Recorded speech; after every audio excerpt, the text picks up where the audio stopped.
오늘 우리가 함께 볼 말씀은 창세기 31장 1절에서 16절까지의 말씀 되겠습니다.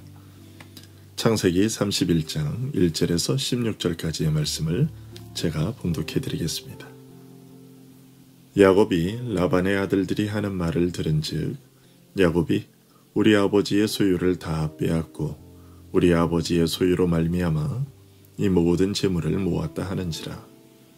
야곱이 라반의 안색을 본즉 자기에게 대하여 전과 같지 아니하더라. 여호와께서 야곱에게 이르시되 내 조상의 땅 내 족속에게로 돌아가라.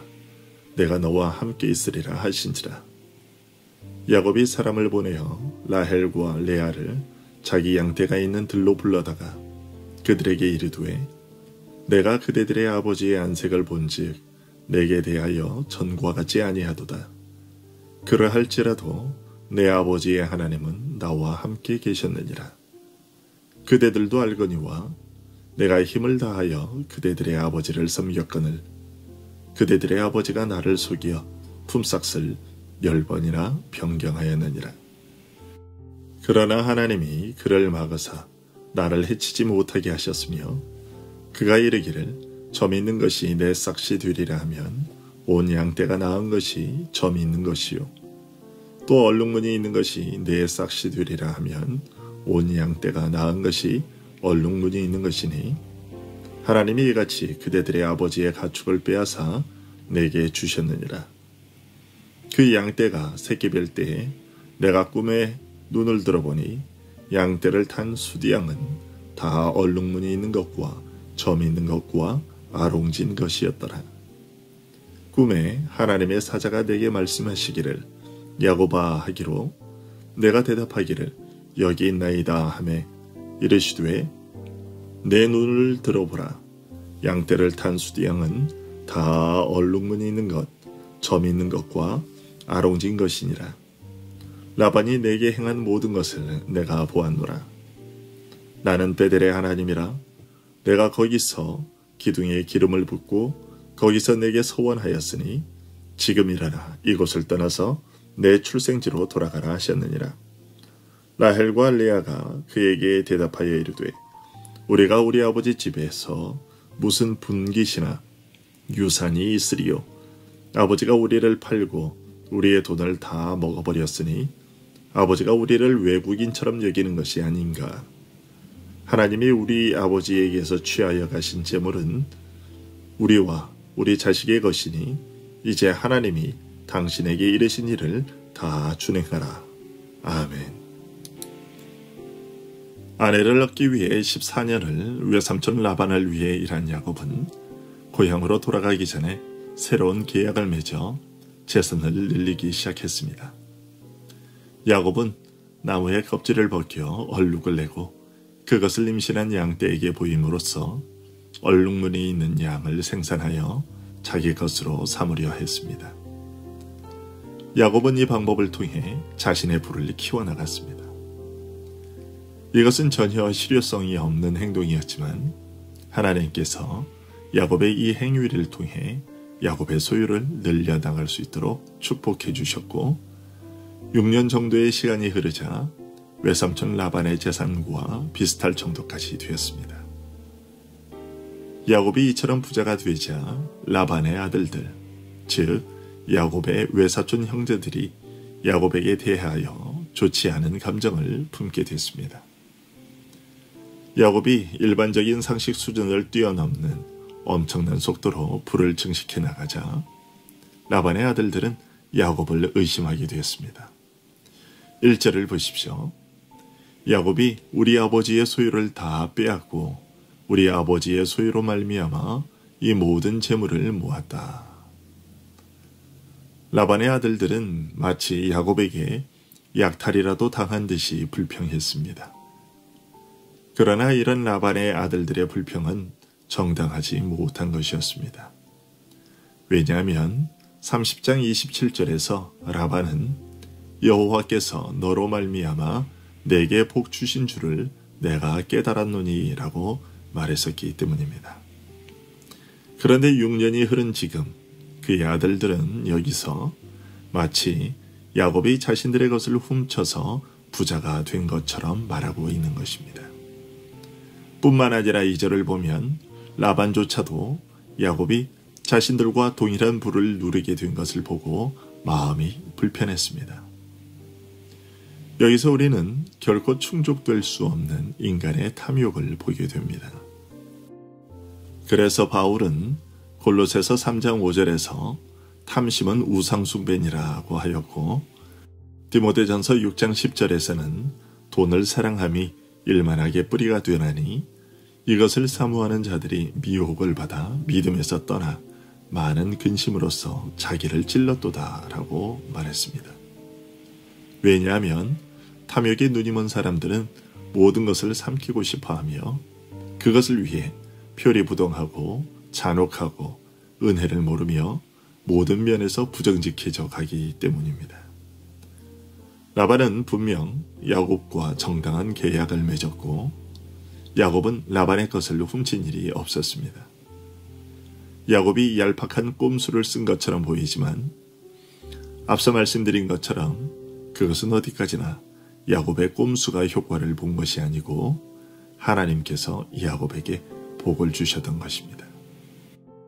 그러나 라반과 그의 아들들은 야곱으로 인해 하나님의 축복을 받아 자신들이 전보다 더 많은 부를 누리게 되었음에도 불구하고 야곱이 그 부를 함께 누리게 된 것을 축하하지 못하고 오히려 의심하고 도둑질했다고 모함하였고 시기했습니다. 그러기에 우리는 누가복음 12장 15절에서 주님이 하신 말씀을 마음에 새겨야겠습니다. 삼가 모든 탐심을 물리치라. 사람의 생명이 그 소유에 넉넉한 데에 있지 아니하니라. 여러분, 우리의 생명은 소유의 넉넉함이 아닌 하나님 나라와 그의 의에 있음을 기억하시기 바랍니다. 주님께서는 누가복음 12장에서 사람의 생명이 그 소유에 넉넉한 데 있지 않다고 말씀하신 후에 한 어리석은 부자의 비유를 말씀하셨고 그 후에 먹을 것, 마실 것, 입을 것 때문에 염려하지 말고 하나님 따라와 그의 의를 구하라고 말씀하셨습니다. 이런 일련에 이어지는 말씀의 흐름을 보면 탐심은 하나님 나라와 그의 의에서 멀어지게 하는 멸망에 가증한 것임을 알게 됩니다. 땅의 것이 풍부해지면 하늘의 축복에 대한 망각이 신압으로 우리에게 다가옵니다. 야곱은 이런 라반과 그 아들들의 탐심에서 비롯된 적대감 때문에 위협감을 느끼기 시작했습니다. 하지만 우리는 오늘 본문에서 다시 한번 하나님께서 자기 백성을 복의 길로 이끄시는 오묘한 섭리를 보게 됩니다. 라반과 그의 아들들의 적대감이 야곱으로 하여금 이제는 더 이상 삼촌의 집에 머무를 수 없겠다는 생각을 하게 만들었기 때문이지요. 이제는 정말로 본향으로 돌아가야겠다는 결심을 굳히도록 한 것입니다. 여러분, 이런 사실을 보면 우리가 역경에 빠지거나 세상 사람에게 사랑을 못 받는 것이 때로는 주님의 일깨우심일 수 있다는 것을 알아차리고 나쁘게만 여길 것이 아니라는 교훈을 얻게 됩니다. 때로 세상 사람들의 증오와 위협과 비방과 그들로부터 당하는 수치는 주위 모든 사람들의 박수갈채보다 우리에게 더 유익하다는 것을 기억하십시오. 그러나 우리가 이런 상황에 몰려도 여전히 깨닫지 못하고 계속해서 머무르지 말아야 할 곳에 머무르게 되는 때가 있습니다. 더 이상 그곳에 머물 이유도 없고 머물러서도 안 되는 그런 상황임에도 불구하고 하나님께서 지시하시는 곳을 향해 발걸음을 떼지 못하는 때가 있는 것입니다. 3절은 바로 그런 때에 우리를 움직이게 하는 것이 무엇인지를 알려줍니다.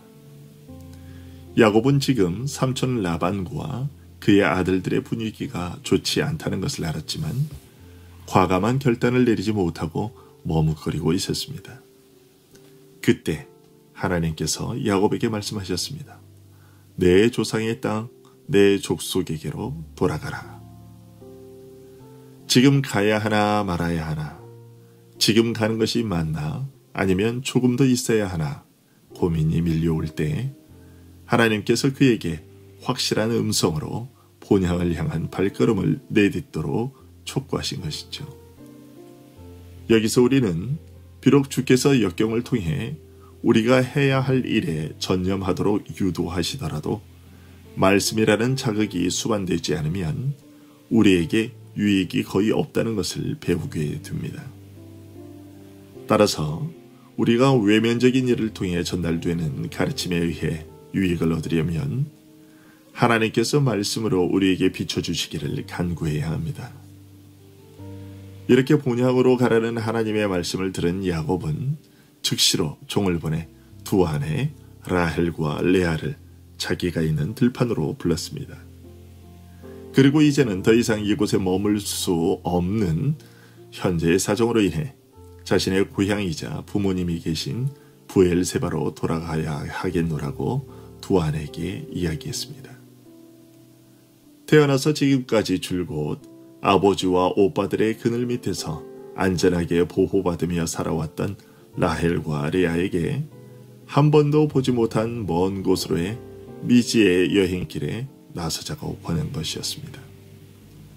그런데 그 결과는 야곱이 바라던 대로 이루어졌습니다. 라헬과 레아가 기꺼이 남편 야곱을 따라 나서겠다고 한 것이죠. 이 일은 참으로 놀라운 것입니다. 왜 그럴까요? 야곱과 결혼한 때로부터 지금까지 라헬과 레아는 서로 화목한 적이 없었기 때문입니다. 지난 20년 동안 두 자매는 서로 원수처럼 싸움질로 온 집안을 요란하게 만들었습니다.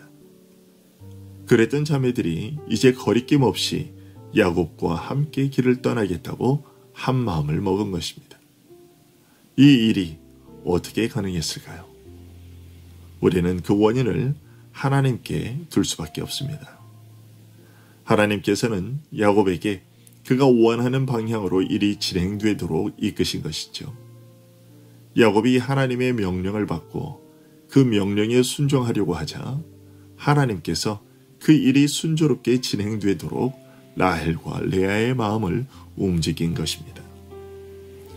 여러분, 우리가 하나님의 말씀에 따른 의무들을 모두 이행하고 그분이 명령하신 것이면 무엇이든지 피하지 않으면 하나님께서는 우리로 하여금 극히 의심스러운 일에서도 성공할 수 있게 해주십니다.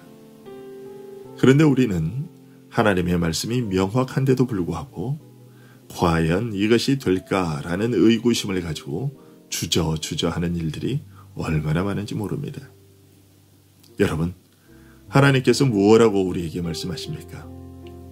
먹을 것, 마실 것, 입을 것 때문에 염려하지 말라고 하시지 않습니까? 그런 것은 이방인들이나 걱정하는 것이며 하나님은 우리에게 필요한 모든 것을 다 아시니 너희는 먼저 그의 나라와 그의 의의를 구하라고 하지 않으십니까?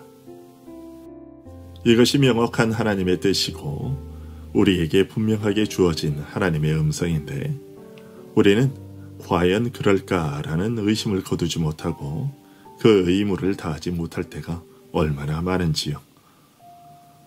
그것은 어디까지나 용기를 주려고 하는 말씀일 뿐이고 현실은 그렇지 않지 않습니까? 라며 우리에게 주어진 의무들을 다하지 못할 때가 있지 않느냐 하는 것입니다. 이런 우리들에게 하나님께서는 오늘 말씀을 통해 분명히 알려주고 계십니다. 너희가 내 명령에 순종하려고만 한다면 내가 그 일이 이루어지도록 나머지 것들도 역사할 것이라고 말이지요. 그러니 여러분, 우리 안에 있는 두려움과 의심을 거두고 하나님의 말씀을 따라 살아야 하는 우리들의 의무를 다하는 자들이 되도록 노력하길 바랍니다. 하나님은 명령만 내놓고 뒷짐지고 구경하시는 분이 아니십니다. 그분은 우리에게 명령하신 후 우리가 그 명령에 순종하려는 마음을 주시고 그 명령에 따라 순종하면 그 명령하신 바가 이루어지도록 나머지 것들도 역사하셔서 의심스러운 일들조차 성공할 수 있게 해주십니다. 그러니 우리에게 불필요한 의구심은 접어두고 오늘도 우리에게 주어진 명령과 의무들의 성실한 하루를 살도록 노력하는 우리 모두가 될 수 있기를 소원합니다. 기도하겠습니다.